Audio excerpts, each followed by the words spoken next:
ខ្ញុំឈ្មោះកានិកាជីវិតខ្ញុំមិនដូចមនុស្សធម្មតាទេខ្ញុំមានសមត្ថភាពពីកំណើតមួយដែលមនុស្សខ្លះហៅថាជាអំណោយផលពីធម្មជាតិតែសម្រាប់ខ្ញុំវាគឺជាបណ្ដាសាគឺខ្ញុំអាចមើលឃើញខ្មោចវាមិនមែនដូចក្នុងរឿងកុនទេខ្ញុំមិនបានឃើញព្រលឹងល្អៗមកឲ្យពរខ្ញុំឡើយខ្ញុំឃើញតែព្រលឹងដែលមានជាប់ជំពាក់ពួកគេស្លាប់ដោយអយុត្តិធម៌នេះហើយគឺជាជីវិតរបស់ខ្ញុំរៀនរស់នៅជាមួយវា ដោយការធ្វើពុតមិនដឹងមិនឃើញអ្វីទាំងអស់ខ្ញុំព្យាយាមរស់នៅដោយស្ងប់ស្ងាត់បំផុតមិនចង់ទៅកន្លែងណាថ្មីព្រោះកន្លែងថ្មីតែងតែមានរឿងរ៉ាវចាស់ៗដែលគេបំភ្លេចចោល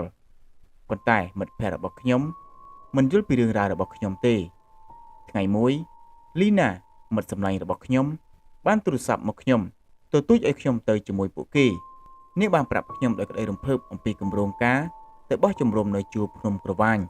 នាងបានប្រាប់ថាបូរីទើបនឹងរកឃើញកន្លែងថ្មីមួយស្រស់ស្អាតនិងស្ងាត់ជ្រងំគ្មានមនុស្សទៅរំខានពាក្យថាស្ងាត់ជ្រងំធ្វើឲ្យខ្ញុំព្រឺសម្បុរខ្ញុំមានអារម្មណ៍មិនល្អចំពោះពាក្យនេះទេព្រោះវាអាចមានន័យថាស្ងាត់ពីមនុស្សតែប្រហែលជាមិនស្ងាត់ពីព្រលឹងវិញ្ញាណឡើយខ្ញុំបានព្យាយាមបដិសេធដោយប្រាប់នាងថាខ្ញុំរវល់ប៉ុន្តែលីណាមិនព្រមហើយបូរីក៏បានដណ្ដើមទូរស័ព្ទមកនិយាយជាមួយខ្ញុំដែរ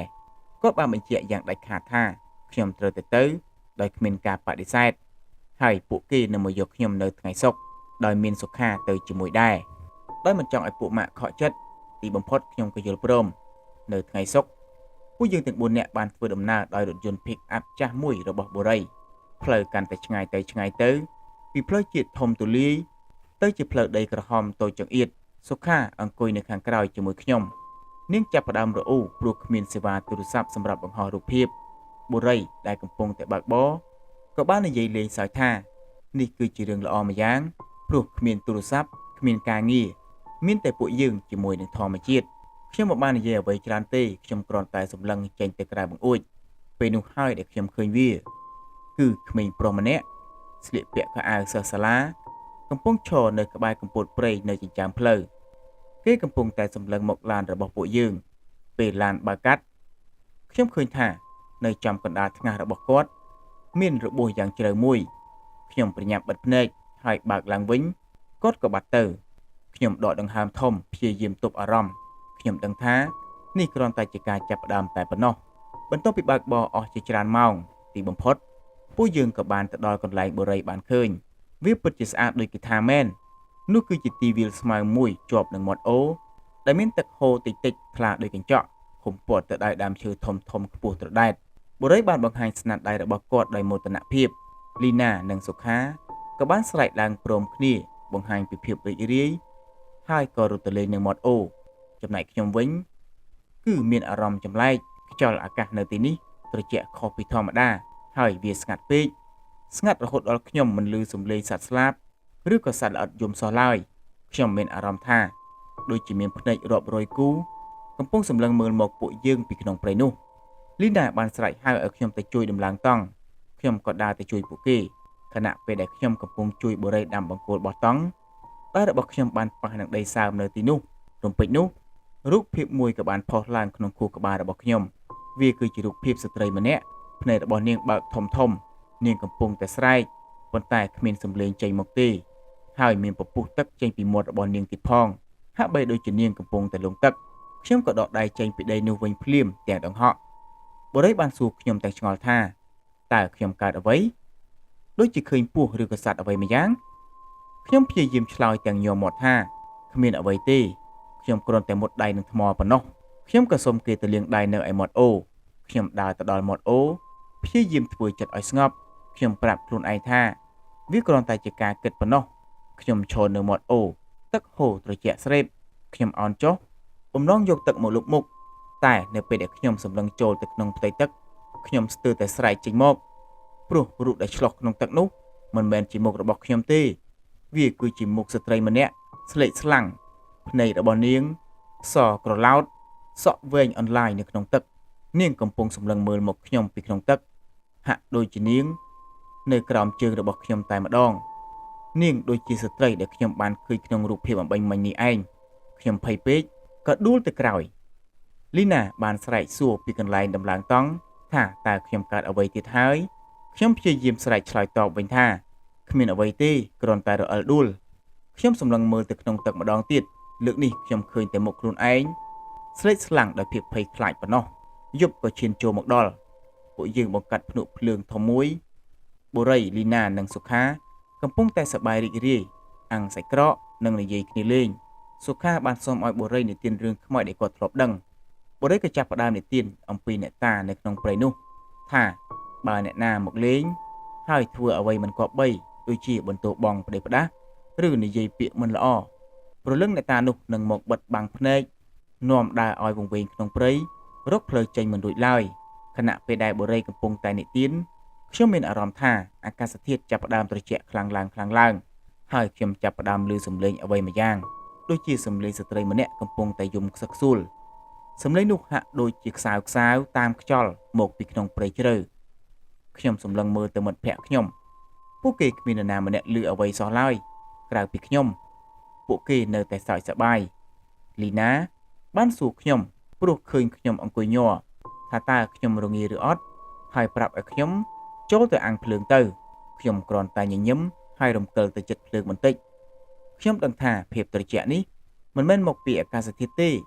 តែវាអាចនឹងមកពីរបស់នោះហើយរំពេចនោះសុខាក៏ក្រោកឈរនាងប្រាប់ថាទូរស័ព្ទរបស់នាងជិតអស់ថ្មហើយ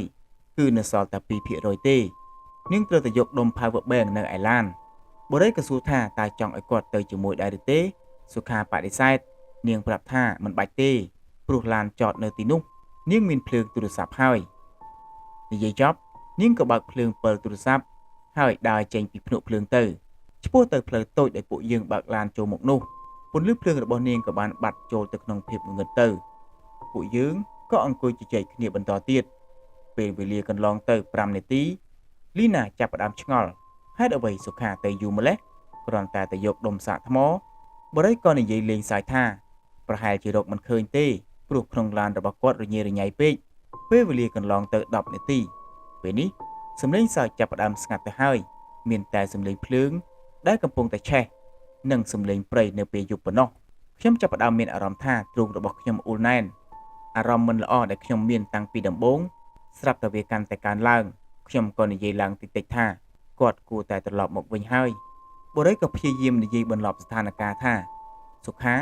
ប្រហែលជាចង់លេងសើចឲ្យពួកយើងខ្លាចទេបន្ទាប់មកគាត់ក៏ក្រោកឈរហើយស្រែកខ្លាំងហៅសុខាឲ្យឈប់លេងសើចហើយត្រឡប់មកវិញមកគ្មានសំឡេងឆ្លើយតបមានតែសំឡេងបន្ទររបស់បូរីដែលបាត់ចូលទៅក្នុងព្រៃពេលនេះលីណាក៏ចាប់ផ្ដើមភ័យដែរនាងប្រាប់ថានេះមិនមែនជារឿងលេងសើចទេហើយនាងក៏ដាស់តឿនឲ្យបូរីទៅមើលសុខាខ្ញុំក៏កាត់ឡើងភ្លាមថាខ្ញុំនឹងទៅខ្ញុំដឹងថានេះមិនមែនជារឿងធម្មតាទេខ្ញុំមិនអាចឲ្យពួកគេទៅមុនបានឡើយខ្ញុំស្ទុះក្រោកឈរចាប់យកពិលដែលនៅក្បែរនោះហើយរត់សម្ដៅទៅផ្លូវដែលសុខាបានដើរទៅខ្ញុំរត់បណ្ដើរស្រែកហៅឈ្មោះសុខាបណ្ដើរ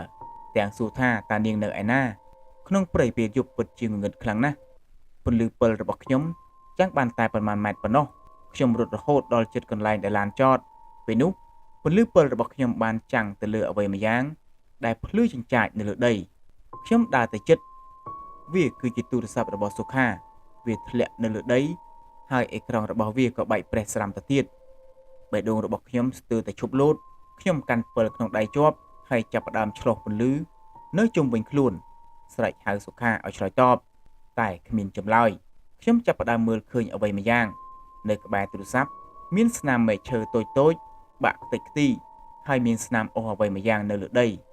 ហាក់ដូចជាមាននរណាម្នាក់អូសរបស់ធ្ងន់មួយចេញពីផ្លូវចូលទៅក្នុងព្រៃក្រាស់ខ្ញុំភ័យខ្លាំងណាស់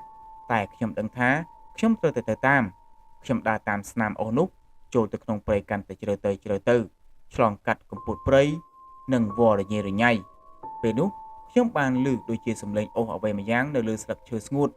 សំឡេងនោះគឺមកពីខាងមុខខ្ញុំនេះហើយខ្ញុំដើរយឺតព្យាយាមមិនឲ្យឮសម្រាប់ជើងខ្ញុំដើរមកដល់ដើមជ្រៃដ៏ធំមួយដែលមានឫសធំអស្ចារ្យសំឡេងនោះមកពីខាងក្រៅដើមជ្រៃនេះហើយដោយខ្ញុំញ័រខ្លាំងណាស់ខ្ញុំដកដង្ហើមវែងរួចក៏យកពិលឆ្លោះចូលទៅតាមចន្លោះឫសដើមជ្រៃនោះរូបភាពដែលខ្ញុំឃើញធ្វើឲ្យខ្ញុំឈរថ្មឹងដូចថ្មនៅខាងក្រៅដើមជ្រៃនោះគឺជាខ្មោចស្រីដដែលដែលខ្ញុំបានឃើញនៅមាត់អូនាងកំពុងឈរបែរខ្នងដាក់ខ្ញុំ នាងមានសក់វែងរញ៉េរញ៉ៃសម្លៀកបំពាក់របស់នាងរហែកនិងប្រឡាក់សុទ្ធតែភក់ហើយនៅលើដីគឺសុខាដែលកំពុងតែសន្លប់បាត់ស្មារតីខ្មោចស្រីនោះកំពុងយកដៃដ៏សស្លេករបស់វាចាប់កន្ត្រាក់សក់ក្បាលរបស់សុខាអូសបន្តទៀតចូលទៅក្នុងភាពងងឹតដ៏ជ្រៅបំផុតនៃព្រៃរំពេចនោះខ្មោចស្រីនោះក៏ជប់អូសវាមិនបានងាកក្រោយទេតែបានផ្អៀងក្បាលរបស់វាមកចំហៀងយឺតក្នុងកាយវិការមួយដែលខុសពីមនុស្សធម្មតាដូចជាឆ្អឹងករបស់វាបាក់អញ្ចឹងសំឡេងខ្សឹបដ៏ត្រជាក់ស្រាប់មួយបានបន្លឺឡើងដែលហាក់ដូចជាលេចចេញពីគ្រប់ទិសទីនៅជុំវិញខ្លួនរបស់ខ្ញុំសំឡេងនោះបានបញ្ជាដាច់ខាតថាចាប់ចេញពីទីនេះភ្លាមខ្ញុំឈរត្រឹងដៃជើងញ័រទៅទ្រើកភ្នែករបស់ខ្ញុំបានសម្លឹងទៅមើលខ្មោចស្រីនោះដែលកំពុងតែអូសរាងកាយរបស់សុខាបាត់ចូលទៅក្នុងព្រៃដ៏ជ្រៅបំផុតពន្លឺពិលរបស់ខ្ញុំហាក់ដូចជាគ្មានអំណាចអ្វីទេវាមិនអាចឆ្លុះបញ្ចាំងភាពងងឹតដែលកំពុងតែលាបត្របាក់មិត្តភ័ក្តិរបស់ខ្ញុំនោះបានឡើយខ្ញុំពិតជាចង់រត់ទៅតាមណាស់ប៉ុន្តែសំឡេងអ្វីម្យ៉ាងបានបន្លឺឡើងពីក្រោយខ្នងរបស់ខ្ញុំនោះគឺជាសំឡេងលីណានិងបូរីពួកគេបានស្រែកហៅឈ្មោះរបស់ខ្ញុំនិងសុខាគេទាំងពីរបានរត់មកតាមខ្ញុំដោយសារតែខ្ញុំរត់ចេញពីភ្នក់ភ្លើងនោះយូរពេកពន្លឺពិលរបស់ពួកគេបានចាំងមកលើខ្ញុំដែលកំពុងតែញ័រដូចនឹងកូនសត្វនៅពេលពួកគេរត់មកដល់ពួកគេសម្លឹងមើលខ្ញុំរួចក៏សម្លឹងទៅកន្លែងដែលខ្ញុំកំពុងតែបញ្ចាំងពិលទៅនោះប៉ុន្តែវាគ្មានអ្វីទាំងអស់ទូរស័ព្ទរបស់សុខានៅតែធ្លាក់លើដីអេក្រង់បែកប្រេះប៉ុន្តែរូបនាងត្រូវបានខ្មោចចាប់បាត់ទៅហើយចំណែកស្នាមនៅលើដីក៏បាត់អស់រលីងហាក់ដូចជាមិនមានអ្វីកើតឡើងទាល់តែសោះខ្ញុំភ័យស្លន់ស្លោខ្ញុំព្យាយាមចង្អុលទៅក្នុងព្រៃនិងព្យាយាមនិយាយតែខ្ញុំនិយាយមិនចេញបានត្រឹមតែយំហើយនិយាយពាក្យដដែលថាវាយកសុខាទៅហើយបុរីមើលទៅដូចជាខឹងនឹងខ្ញុំខ្លាំងណាស់គាត់ប្រហែលជាគិតថាខ្ញុំនិងសុខាកំពុងតែលេងសើចរឿងឈួតជាមួយគាត់ហើយគាត់បានរើសទូរស័ព្ទរបស់សុខាហើយស្រែកហៅឈ្មោះនាងខ្លាំងលីណាវិញនាងចាប់ផ្ដើមយំនាងរត់មកអោបដៃរបស់ខ្ញុំហើយសួរខ្ញុំទាំងអង្វរថាតើមានរឿងអ្វីកើតឡើងឲ្យពិតប្រាកដខ្ញុំមិនដឹងថាគួរបញ្យល់ពួកគេបែបណាទេតើខ្ញុំគួរប្រាប់ពួកគេថាខ្ញុំបានឃើញខ្មោចអូសុខាចូលទៅក្នុងព្រៃដោយរបៀបណារំពេចនោះសំឡេងមួយបានបន្លឺឡើងវាមិនមែនជាសំឡេងខ្មោចទេសំឡេងនោះនៅឆ្ងាយជ្រៅនៅក្នុងព្រៃវាគឺជាសំឡេងស្រែករបស់សុខានាងកំពុងតែស្រែកឲ្យគេជួយពួកយើងទាំង3នាក់ឈរស្ងៀមស្ងាត់មួយសន្ទុះស្ដាប់សំឡេងនោះសំឡេងបានបន្លឺឡើងម្ដងទៀតកាន់តែខ្សោយទៅហាក់ដូចជានាងកំពុងតែរងទុក្ខខ្លាំងណាស់ពេលនេះភាពសង្ស័យនៅលើមុខរបស់បុរីបានបាត់ទៅអស់វាត្រូវបានជំនួសមកវិញដោយភាពភ័យខ្លាចនិងកំហឹងគាត់មិននិយាយអ្វីទាំងអស់គាត់បានទៅយកកាំបិតមួយពីក្នុងឡានយកមកកាន់ក្នុងដៃយ៉ាងណែនហើយងក់ក្បាលទៅកាន់លីណាគាត់សម្រេចចិត្តថានឹងចូលទៅតាមសំឡេងនោះហើយលីណាយំកាន់តែខ្លាំងតែនាងក៏បានងក់ក្បាលយល់ព្រមដែរនាងមិនព្រមចាក់ចេញដោយគ្មានសុខានោះទេចំណែកខ្ញុំវិញដឹងច្បាស់ជាងគេខ្ញុំដឹងថាសំឡេងស្រែកនោះគឺជាអន្ទាក់ខ្មោចនោះកំពុងតែហៅពួកយើងឲ្យចូលទៅក្នុងរូងមរណៈរបស់វាហើយខ្ញុំចង់ខាត់ពួកគេខ្ញុំចង់អង្វរពួកគេឲ្យត្រឡប់ទៅវិញតែខ្ញុំដឹងថាពួកគេនឹងមិនព្រមស្ដាប់ខ្ញុំឡើយដូច្នេះហើយពួកយើងទាំង3ដោយមានបុរីដើរនាំមុខកាន់កាំបិតនិងពិលលីណាដើរនៅកណ្ដាលដៃកាន់ពិលទាំងញ័រហើយខ្ញុំដើរនៅក្រោយគេបង្អស់ពួកយើងចាប់ផ្ដើមឈានជើងចូលទៅក្នុងព្រៃដ៏ងងឹតនោះដើរតាមសំឡេងស្រែករបស់សុខាទិដ្ឋភាពព្រៃនៅពេលយប់ពិតជាខុសពីពេលថ្ងៃខ្លាំងណាស់ដើមឈើធំដែលមើលទៅស្រស់ស្អាតនៅពេលថ្ងៃពេលនេះប្រែទៅជារូបរាងចម្លែកដូចជាដៃយក្សដែលកំពុងតែព្យាយាមចាប់ពួកយើងខ្យល់ត្រជាក់បក់មកប៉ះរាងកាយរបស់ពួកយើងប៉ុន្តែភាពត្រជាក់នៃអារម្មណ៍របស់ខ្ញុំគឺខុសពីពួកគេព្រោះភ្នែករបស់ខ្ញុំគឺជាភ្នែកដែលមានបណ្ដាសាខ្ញុំបានចាប់ផ្ដើមឃើញពួកវាហើយខ្ញុំឃើញពួកវានៅគ្រប់ទីកន្លែងខ្ញុំឃើញមុខមនុស្សចាស់ដែលមានស្បែករលួយផុសចេញពីសម្បកឈើខ្ញុំឃើញស្រមោលក្មេងតូចរត់ចុះរត់ឡើងនៅចន្លោះកំពតព្រៃភ្នែករបស់ពួកគេភ្លឺដូចរងើកភ្លើងពួកវាមិនធ្វើអ្វីពួកយើងទេពួកវាគ្រាន់តែឈរមើលសម្លឹងមើលមកពួកយើងទាំង3ដែលកំពុងតែដើរចូលទៅរកសេចក្តីស្លាប់ខ្ញុំមិនហ៊ានប្រាប់លីណានិងបុរីទេខ្ញុំបានត្រឹមតែដើរអោនមុខហើយសូត្រធម៌ក្នុងចិត្តសំឡេងស្រែករបស់សុខានៅតែបន្លឺឡើងពេលខ្លះហាក់ដូចជានៅជិតពេលខ្លះទៀតហាក់ដូចជានៅឆ្ងាយបុរីចាប់ផ្ដើមឆេវឆាវគាត់ កាប់មែកឈើនៅខាងមុខគាត់ប្រាវពួកយើងដើរកាន់តែជ្រៅទៅរហូតដល់ខ្ញុំមិនដឹងថាពួកយើងទៅទិសខាងណានោះទេព្រៃនៅជុំវិញពួកយើងកាន់តែក្រាស់ទៅហើយអាកាសធាតុក៏កាន់តែត្រជាក់រហូតដល់ពួកយើងមកដល់កន្លែងមួយគឺមាត់អូដដែលតែវាមិនមែនជាកន្លែងដែលពួកយើងបានបោះតង់នោះទេកន្លែងនេះទឹកហូរខ្លាំងជាងមុនហើយមានដុំថ្មធំរដេបរដប់